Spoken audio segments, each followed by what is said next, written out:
লালবাগ মাদ্রাসা থেকে ঠিক 200 মিটার দূরে হবে একটা বিশাল বড় ঈদগাহ মাঠ আছে। এর নাম ছিল একসময় আজাদ মাঠ। পরে সরকার পরিবর্তনের সঙ্গে সঙ্গে মাঠের নামও পরিবর্তন হয়ে গেছে। যাক, গত সরকারের আমলে কদিন পরপরই এই ঈদগাহ মাঠে কনসার্ট হতো। এই সেই নায়ক নায়িকা গায়ক গায়িকাদের দিয়ে তারা নানা রকমের অশ্লীল বেহায়াপনার নানা আয়োজন তারা সেখানে করত।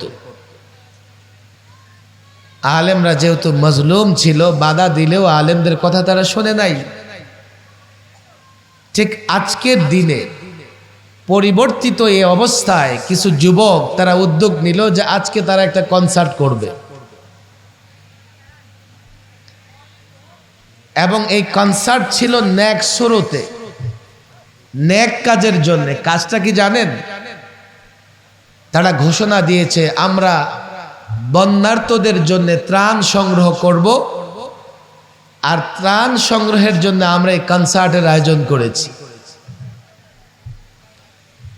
এখন এর চতুর্পাশে মসজিদের ইমাম সাহেবরা তারা গিয়ে যুবকদের দলে নেড়ে, যুবক, বন্যার্তদের জন্য ত্রাণ সংগ্রহ করবে, ভালো কাজ, নেক কাজ,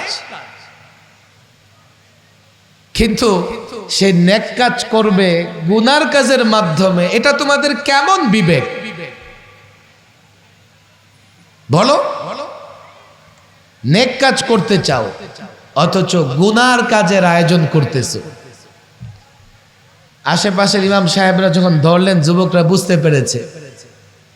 যুবকরা বুঝে তারা বলেছে আমরা হাজার হাজার টাকা খরচ করে ফেলেছি, তারপরেও আপনারা বলেছেন আমরা বন্ধ করে দিলাম, এখানে কনসার্ট হবে না। বাকি আপনাদের কাছে একটু আবদার, এখানে আপনারা একটা মাহফিল করেন। আলেমরা বললেন গতকালও তোমরা কনসার্টের ঘোষণা দিয়েছ, তো মাহফিলের ঘোষণা দেওয়ার জন্য তো 1-2টা দিন লাগবে, আজকে বন্ধ করে দাও, আমরা পরবর্তীতে এখানে তোমাদেরকে নিয়ে মাহফিল করব। এই যুবকরা কথা শুনেছে। আজকে এলাকার যুবকরা মাহফিলের আয়োজন করেছে। একটা সময় যুবকরা কথা শুনতো না, আলেমদের উপর হাত তুলতেও যুবকরা ভয় পেত না। একটা সময় আমরা দেখেছি যাত্রা গানে, যাত্রায়, দেশ উন্মাদনায় মত্ত থাকতো। যুবকরা পরিবর্তন হয়েছে, যাত্রা আয়োজন করে না, কনসার্ট আয়োজন করে না, গান আয়োজন করে না, মাহফিল আয়োজন করে। এটা আমাদের জন্য বড়ই রহমত, কথা ঠিক না বেঠিক? আজকে যুবকরা চাইলে এগুলো করতে পারত, আল্লাহ তাদের হেদায়েত দিয়েছেন। আমি যুবকদের মাহফিলে গেলে প্রায় বলি, যেখানেই যুবকদের মাহফিল হবে সেখানে এলাকার সকলের উচিত বেশি বেশি অংশগ্রহণ করা। তাহলে যুবকরা উৎসাহ পাবে, আগামীতে মাহফিল করবে। আর যেখানে যুবকরা কনসার্টের আয়োজন করবে, গান বাদ্য ইত্যাদির আয়োজন করবে, সেখানে কেউ যেতে পারবে না, যাওয়া উচিত হবে না। এই জন্য আমি যুবকদের ধন্যবাদ জানাই। জানি না এই যুবকরা কি করে, কি তাদের পরিচয়, আমি এগুলো জানতেও চাই না। তারা দিনই কাজ করেছে। এই কাজ যেন 14তম কাজ চলতেছে। এই কাজ যাতে আল্লাহ তাবারক ওয়া তাআলা কিয়ামত পর্যন্ত বাকি রাখেন, সকলে বলেন আমিন। আজকে যুবকদের এই পরিবর্তনের পিছনে ওলামায়ে কেরাম এবং আমাদের দিনদার শ্রেণী মুরব্বীদের বড় ভূমিকা আছে। আমরা যুবকদেরকে সঠিক পথের সন্ধান দেবার চেষ্টা করি, আর এটাই আমাদের অপরাধ। আলেমদের গত সরকারের আমলে অপরাধ একটাই ছিল যে তাদের বক্তৃতা যুবকরা শোনে। একটা সময় পর্যন্ত আমাদের আলোচনা মুরব্বীরা শুনত, তাতে তাদের কোনো মাথা ব্যথা নাই। কেন? এই সমাজ তো মুরব্বীরা নিয়ন্ত্রণ করে না, ওরা মৌলবীদের কথা শুধু। আর যখন থেকে যুবকরা আলেমদের কথা শুনতে শুরু করেছে, নাস্তিক মুরতাদদের মাথায় বাড়ি পড়েছে। তারা মনে করলো এই যুবকরা যদি আলেমদের কথা মতো চলে তো কাল দেখা যাবে এই সমাজে দুর্নীতি থাকবে না, এই সমাজে অবিচার থাকবে না, এই সমাজে জুলুম থাকবে না, এই সমাজে ধোঁকাবাজি থাকবে না, এই সমাজে কারসাজি থাকবে না, এই সমাজে মজুদদারি থাকবে না, বেহায়াপনা থাকবে না, উলঙ্গপনা থাকবে না, এই সমাজে নারীর অবাধ বিচরণ থাকবে না, এই সমাজে সত্যিকার অর্থে নারীর অধিকার প্রতিষ্ঠিত হবে, শয়তান শয়তানি করতে পারবে না, আর ওই শিয়ালের গোষ্ঠী মুরগির স্বাধীনতার নামে নারীর দিকে লিপসার চোখে কুদৃষ্টি দিতে পারবে না। এটাই তাদের বরদাস্ত হয় না, এই জন্যেই তারা আলেমদের বিরোধিতা করে।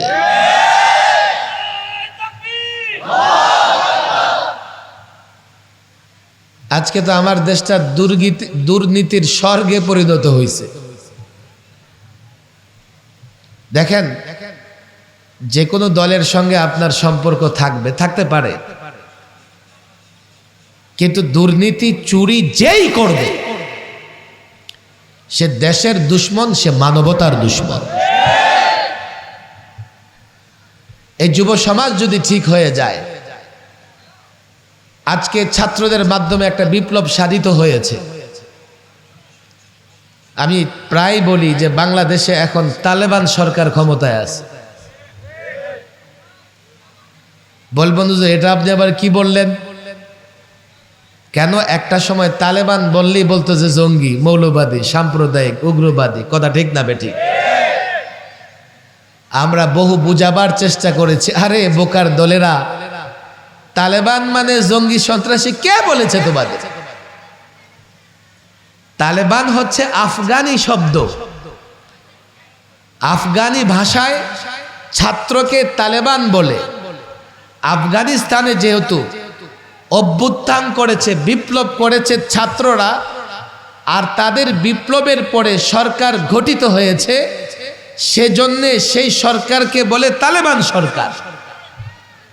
বাংলাদেশের ছাত্রদের দ্বারা বিপ্লব হয়েছে, এখন বাংলাদেশের এই সরকারকে বলা হয় ছাত্রদের সরকার। কথা ঠিক না বেঠিক? এখন আফগানের ভাষায় যদি আমি বলি, তাহলে ছাত্রদের সরকার মানে তালেবানের সরকার। ছাত্রদের দ্বারা একটা বিপ্লব সাধিত হয়েছে।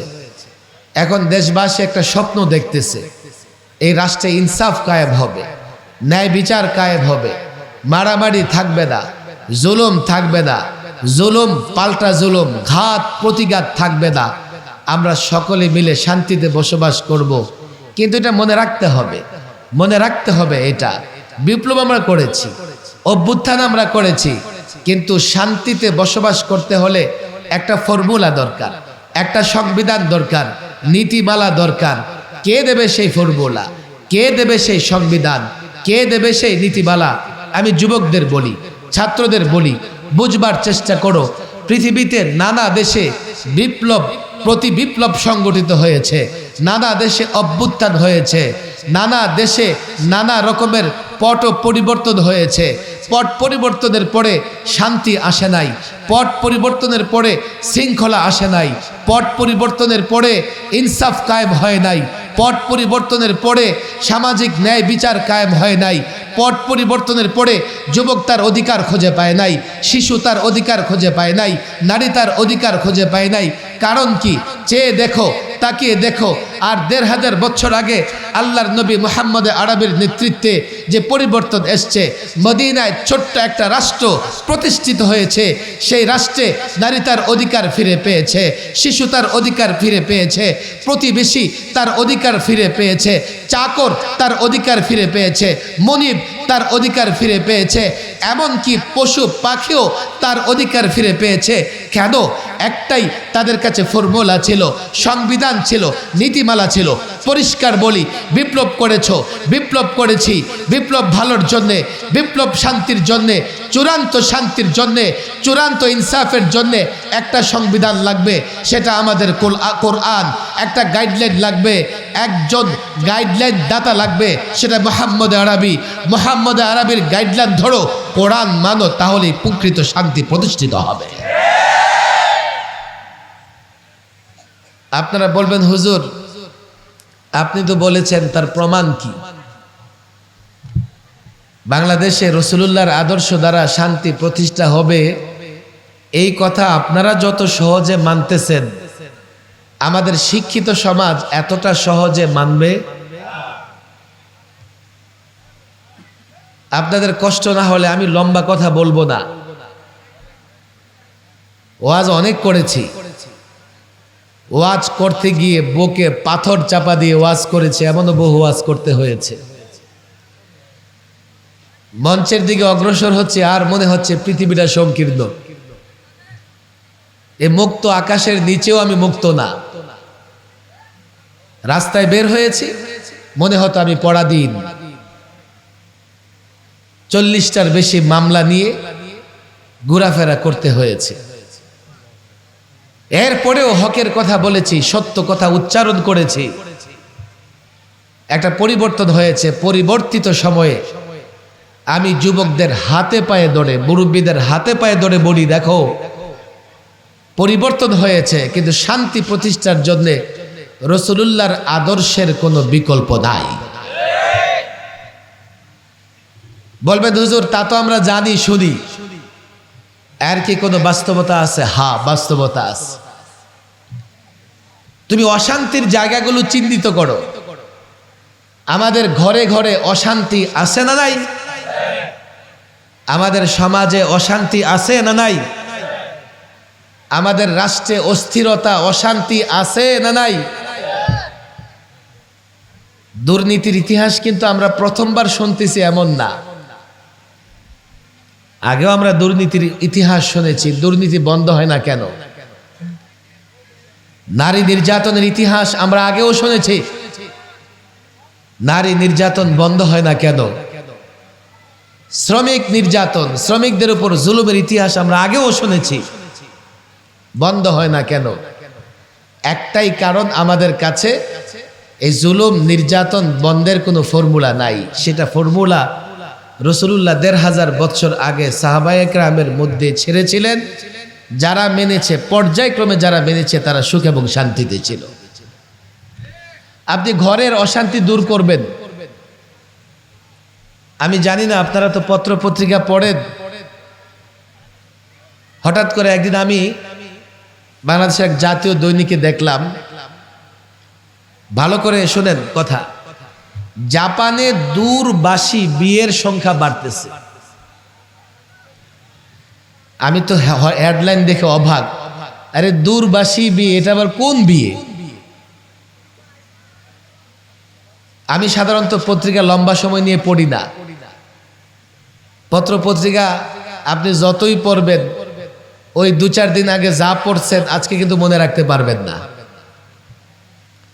তবে কিছু কিছু হেডলাইন দেখে আমার কৌতূহল জন্মায়, আমি পড়ার চেষ্টা করি। জাপানে দূরবাসী বিয়ের সংখ্যা বেড়েছে। পরে আমি নিউজটা পড়া শুরু করলাম, আরে দূরবাসী বিয়ে আবার কোন বিয়ে? দূরবাসী বিয়ে হচ্ছে বিয়ে হবে, কিন্তু কনে কনের বাড়িতে থাকবে, বর বরের বাড়িতে থাকবে। কথা বুঝে আসছে? তাদের যখন শারীরিক চাহিদা মেটানোর প্রয়োজন হবে, তো তারা ডেটিংয়ে যাবে, কোথাও গিয়ে একসাথে হবে। আর এমনিতে বর বরের বাড়িতে, কনে কনের বাড়িতে, তারা নিজ নিজ অফিসে চাকরি করবে, একসঙ্গে তারা বসবাস করবে না। এর নাম হচ্ছে দূরবাসী বিয়ে। আমি মনে মনে ভাবলাম, হায় হায় রে, বাংলাদেশের যুবককে বিয়ে করাই দিলে বউ ছাড়া একদিনও বাইরে থাকতে পারে না। আরে বছরের পর বছর আলাদা কেমনে থাকবে? আমি গবেষণা করলাম, গবেষণা করে দেখলাম যে জাপানে বিয়ে টিকে না। কেন? কই বিয়ের পরে সকাল থেকে স্বামী স্ত্রীর মারামারি শুরু হয়ে যায়। স্বামীও কামাই করে, স্ত্রীও কামাই করে। সকালবেলায় উঠে মশারি খুলবে কে? বিছনা গুছাবে কে? ব্রেকফাস্ট তৈরি করবে কে? দুপুরের লাঞ্চ তৈরি করবে কে? সন্তান লালন পালন করবে কে? উভয়ের মধ্যে বিতর্ক হয়ে 2-4 দিন যায় না, কিলাকিলি ঘুষাঘুষির পরে ডিভোর্স হয়ে যায়, তালাক হয়ে যায়। অনেক চিন্তা করে তারা সিদ্ধান্ত নিল যে বিয়ে তো দরকার, বিয়ে ছাড়া তো থাকা যাবে না। তবে এর সলিউশন বা সমাধান হচ্ছে আমরা বিয়ে করে নিজ নিজ জায়গায় থাকবো, তাহলে আর কি হবে না, আমাদের মধ্যে ডিভোর্স হবে না। কিন্তু পরবর্তীতে দেখা গেল বর বরের বাড়িতে থাকে, কনের কনের বাড়িতে থাকে, বিয়ে তো হয় কিন্তু বরেরও গার্লফ্রেন্ড থাকে, কনেরও বয়ফ্রেন্ড থাকে, তাদের অবৈধ সম্পর্কগুলো আগের মতোই চলতে থাকে। এর একটা পর্যায়ে তাদের ভিতরে সামাজিক অশান্তি তৈরি হয়। যতই ইসলাম থেকে দূরে যাবে, রাসূলুল্লাহর আদর্শ থেকে দূরে যাবে, কোনোদিন এই সমাজ শান্তি, সমাজে শৃঙ্খলা ফিরে আসবে না। আজকে যে আমাদের ঘরগুলোতে নানা রকমের ঝামেলা চলতেছে, দেখেন আপনাদের কষ্ট হয়ে যাবে, আমি এই জন্য লম্বা আলোচনা করব না। 4-5 বছর আগে বাংলাদেশের একটা জাতীয় দৈনিক প্রথম আলো, নাম শুনেছেন? বাংলাদেশের কোন বিভাগে তালাকের পরিমাণ কত পার্সেন্ট তালাক হয় তারা একটা নিউজ ছাপতেছিল। সর্বশেষ তারা দেখলো বাংলাদেশের ওই বিভাগ বা ওই জেলাতে বেশি ডিভোর্স হয়, বেশি তালাক হয়। তারা কিছু সুপারিশ করছে যে এইভাবে যদি সম্পর্ক ছিন্ন হয়, এর প্রভাব পরিবারে পড়ে, সন্তান থাকলে সন্তানের উপরে পড়ে, এইভাবে একটা পরিবার ধ্বংস হয়ে যায়। এই সম্পর্ক বিচ্ছিন্ন হওয়া ঠেকাতে হবে, কিন্তু তাদের কাছে তো ফর্মুলা নেই, কি করে ঠেকাবে। আমি তো মাঝে মধ্যে বলি, বাংলাদেশে যে টেলিভিশন আছে না নাই, অনেক পরিবারে বিচ্ছেদ ঘটে শুধুমাত্র টেলিভিশনের কারণে। এখন আবার অ্যান্ড্রয়েড ফোন আছে, মোবাইল আছে, বলবেন কিভাবে? এই যুবক খেয়াল করে দেখো, তুমি যখন তোমার স্ত্রীকে নিয়ে, তুমি যখন তোমার পরিবারকে নিয়ে টেলিভিশন দেখতেছো, টেলিভিশনে যারা নাটক করে, অভিনয় করে, তারা দেখতে সুশ্রী থাকে না কুশ্রী থাকে, সুন্দর না অসুন্দর, স্মার্ট না আনস্মার্ট, গায়ের রং কালো না সাদা, অরিজিনাল যাই হোক, ডিএসএলআর ক্যামেরা দিয়ে তাদের অবয়বটা খুব সুন্দর করে জাতির সামনে পেশ করে।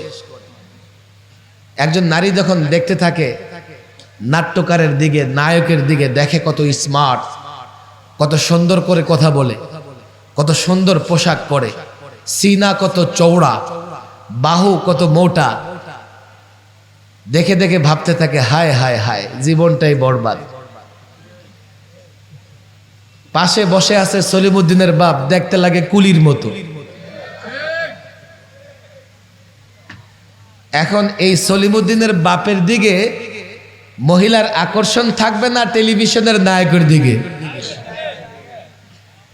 এখন সলিমুদ্দিনের বাপ যদি কোনো অর্ডার দেয়, এটা মধুর মতো লাগবে না বিষের মতো লাগবে? যদি বলে এই অমুকের মা 1 গ্লাস পানি দাও, তো 3টা ঝাড়ি দিবে, যাও দিয়ে খাও। এখন তার তো মেজাজ গরম, সে তো পরিবারের বস। ইন্না লিল্লাহ।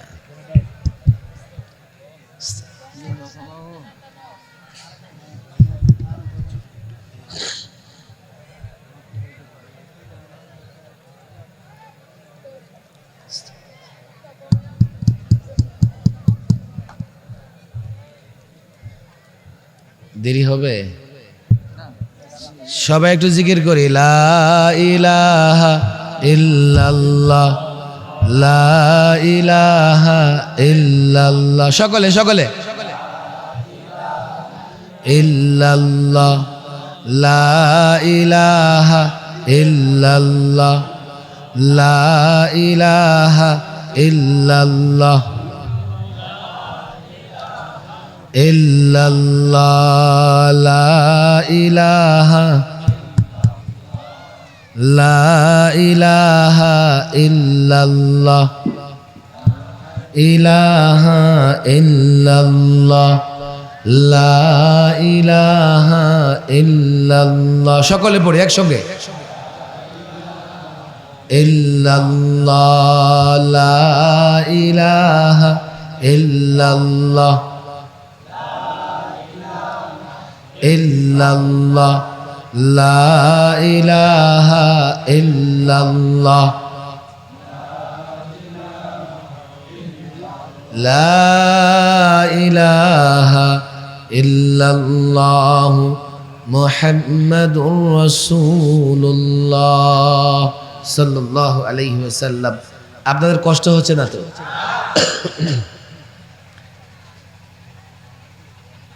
সলিমউদ্দিনের বাপ যখন টেলিভিশনে দেখে তো টেলিভিশনের নায়িকাদের দেখা তার ভালো লাগে না খারাপ লাগে? এখন যখন নিজের গৃহিণীর দিকে তাকায় তো হায় হায় হায় কি কাজের বেটি বিয়ে করে নিয়ে আসছে। আমি আগে একটা গল্প শুনতাম, গল্প শোনাইতাম। বাংলাদেশের টেলিভিশনে টকশো করার অনেক অভিজ্ঞতা আমার আছে, অনেকের সঙ্গে টকশোতে আমি অংশগ্রহণ করেছি। আমি একবার চিটাগং সফরে গেছি, হঠাৎ পিছন থেকে এক নারী আমাকে ডাকতেছে, মুফতি সাহেব মুফতি সাহেব। দেখি এখানে কোন নারী আমাকে ডাকে, তাকাই দেখি যে একদল নারী পুরুষ ঢুকছে। ঢুকে বলে, কেমন আছেন? আপনাকে দেখছি, মনে আছে অমুক টকশোতে আপনার সঙ্গে দেখা হয়েছে। তো বললাম যে আপনারা কোথায় গেলেন? বলে আমরা হিল ট্যাক্সে গেছিলাম অভিনয়ের জন্য। আমি ভাবলাম ওদের সঙ্গে এখন দাঁড়ায় কথা বললে কে কোন দিক থেকে ছবি উঠাবে, কে কোন ধরনের অপপ্রচার চালাবে। বললাম একটু থাকেন, আমি একটু ওয়াশরুমে যাই।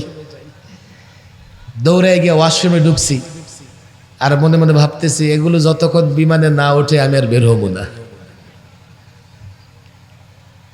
আমি বাস্তব জীবনের অভিজ্ঞতা থেকে বলতেছি, যাদেরকে টেলিভিশনের সোনালী পর্দায় রূপালী পর্দায় আপনারা বিশ্ব সুন্দরী আর বিশ্ব সুন্দর মনে করেন, যদি সামনাসামনি দেখবেন তখন মনে হবে যে একবারও দেখলে জোর করে কেউ দেখাইতে হবে। আমাদের যুবকরা ওদের জন্যই পাগল।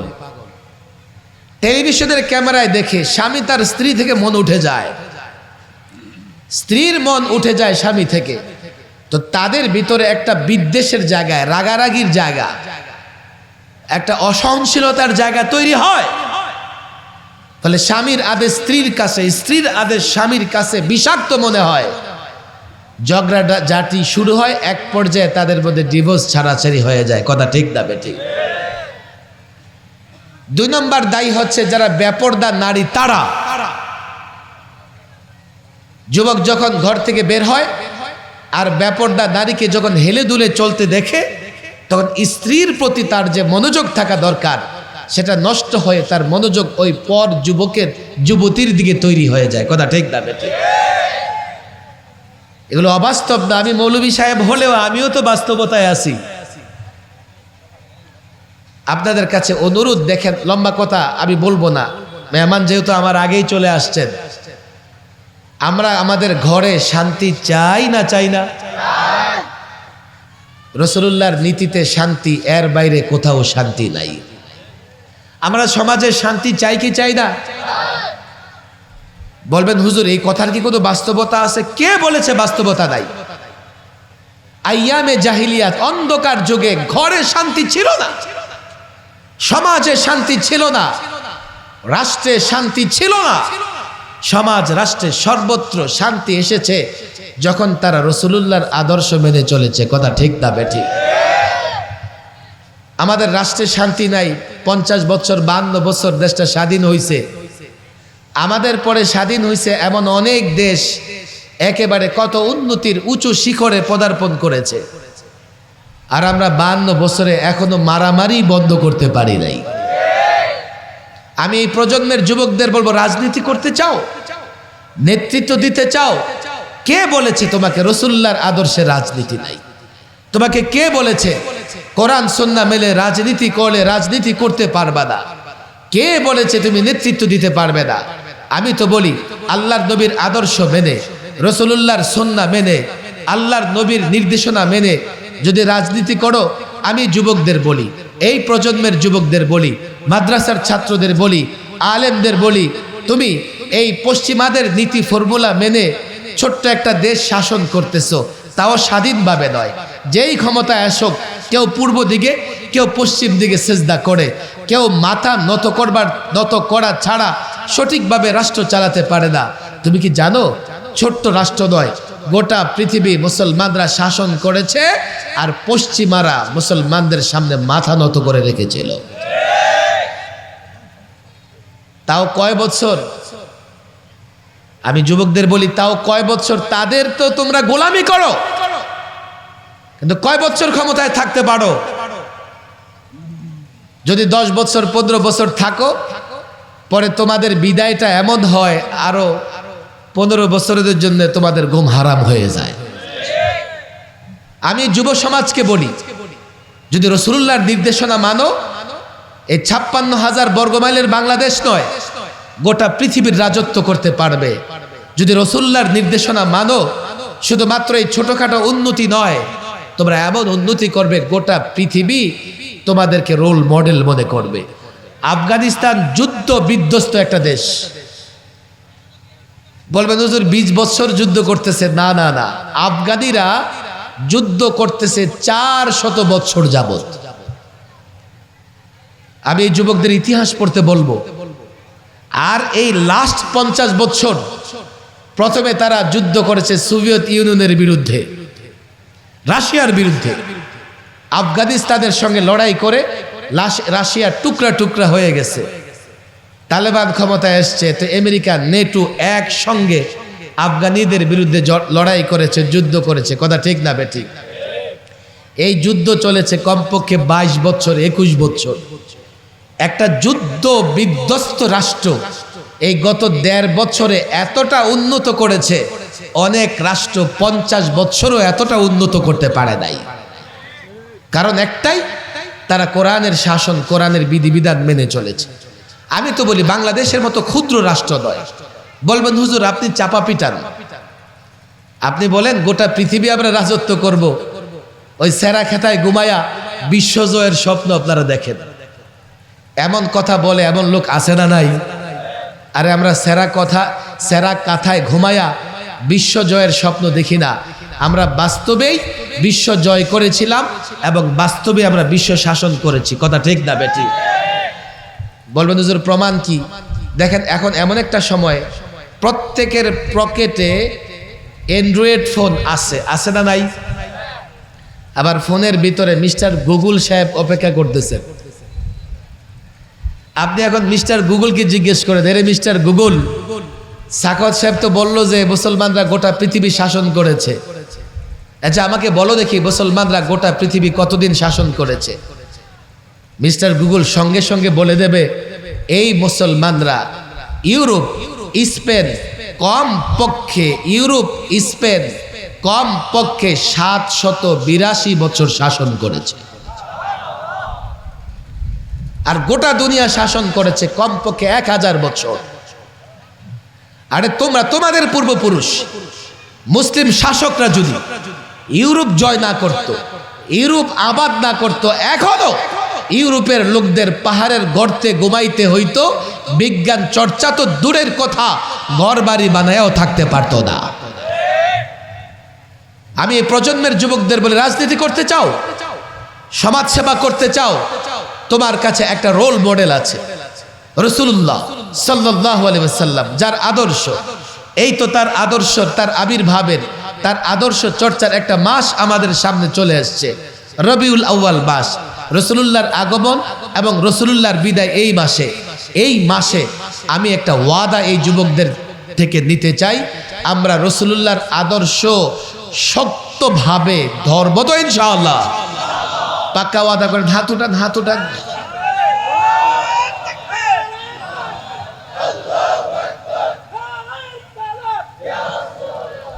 হাত নামান, তাতে আপনারা কেউ ক্ষতিগ্রস্ত হবেন না।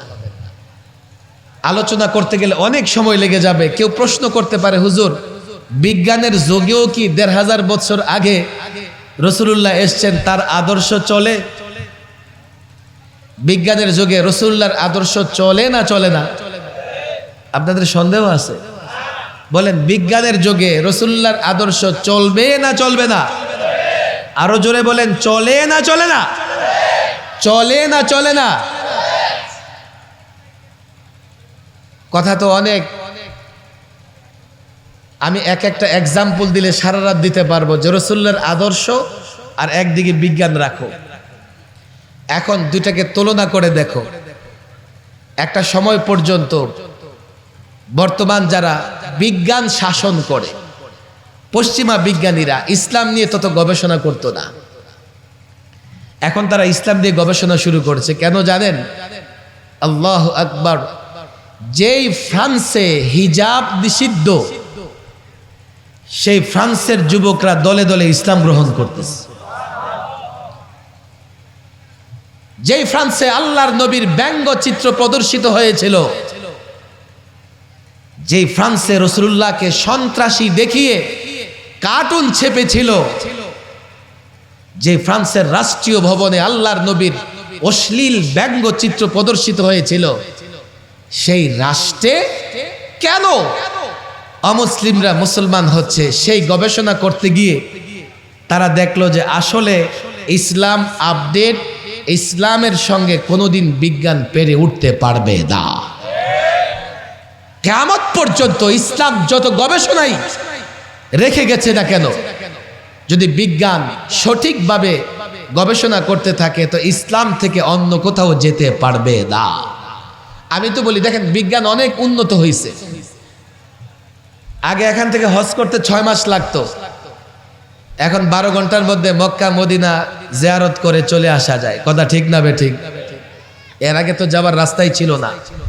একটা সময় এমন হবে 2 ঘন্টার মধ্যে আপনি হজ করতে যেতে পারবেন, এত দ্রুত গতিতে বিমান চলবে। এখন তো রাস্তাঘাটে কত আধুনিক যানবাহন বের হয়েছে। একটা সময় এমনও হতে পারে যে আপনার 2 হাতে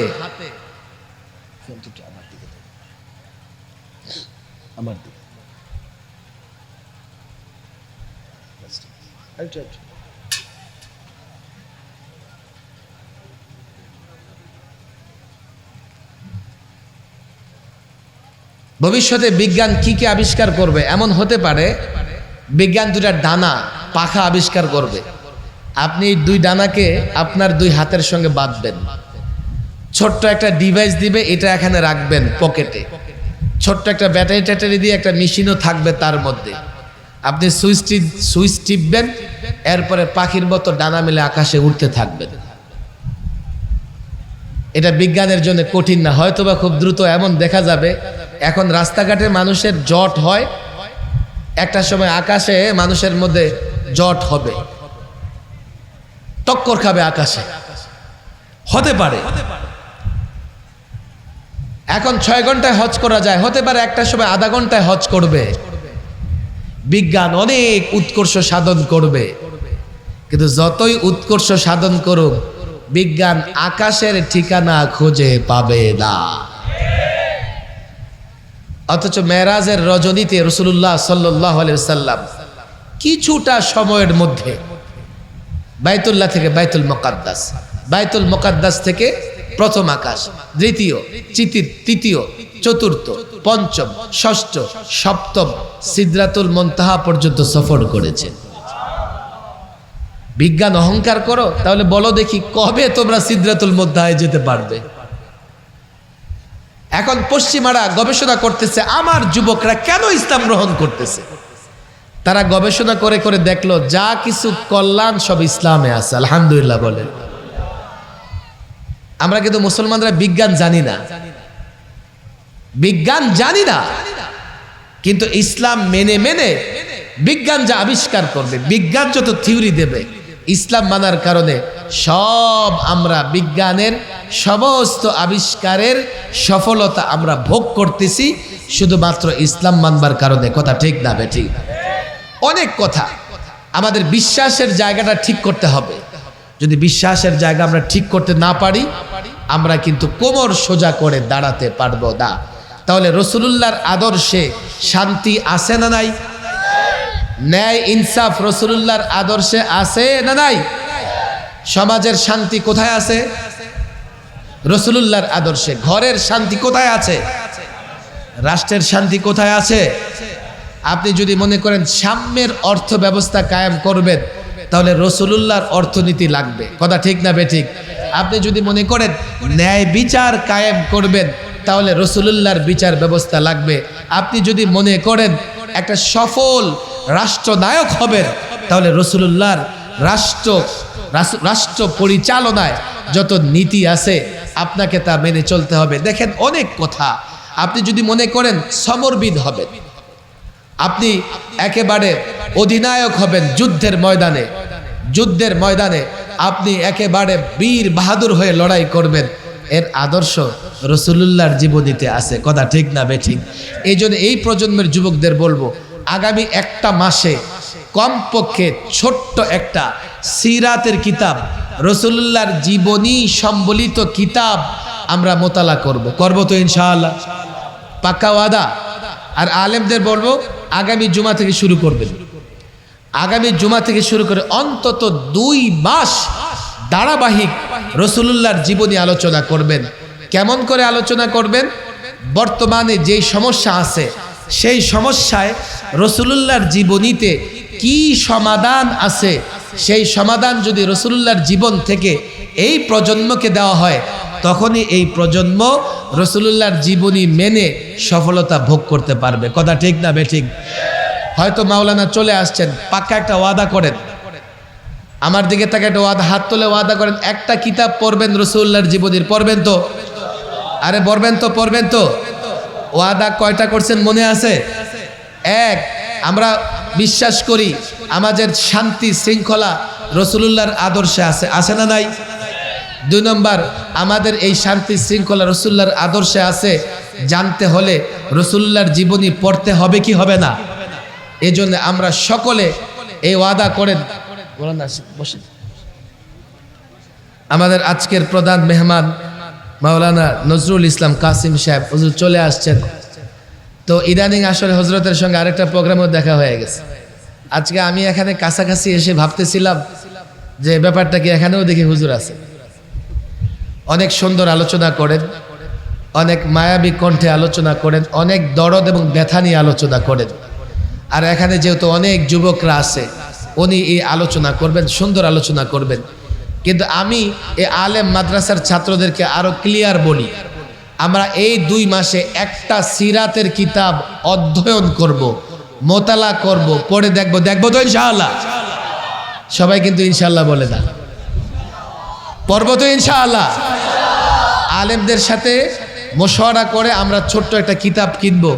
তবে আমাদের মার্কেটে সিরাতের অনেক কিতাব পাওয়া যায়। একটা মুফতি শফি সাহেব রাহিমাহুল্লাহ, ওনার একটা সিরাতে খাতামুল আম্বিয়া আছে, আমাদের মাদ্রাসার ছাত্ররা পড়ে, আমরা এটা পড়তে পারি। হযরত মাওলানা ইদ্রিস কান্দলুবি রাহিমাহুল্লাহ, ওনার একটা সিরাতের কিতাব আছে। সৈয়দ আবুল হাসান আলী নদভীর, ওনার অন্তত উল্লেখযোগ্য 2টা সিরাতের কিতাব আছে। মাদ্রাসার ছাত্র আলেম ওলামা সকলকে বলবো, আমরা যদি রাসূলুল্লাহর জীবনী পড়ি তখনই বুঝতে পারবো আমাদের সমস্ত সমস্যার সমাধান রাসূলুল্লাহর আদর্শে আছে না নাই? পাক্কা ওয়াদা? পড়ব তো ইনশাআল্লাহ? মাওলানা আলোচনা করবেন। আল্লাহ তাবারক ওয়া তাআলা আমাদের সকলকে শেষ পর্যন্ত বসে আলোচনা শোনার তৌফিক দান করুন। ওমা তাওফীকি ইল্লা বিল্লাহ ওমা আলাইনা ইল্লাল বালাগ।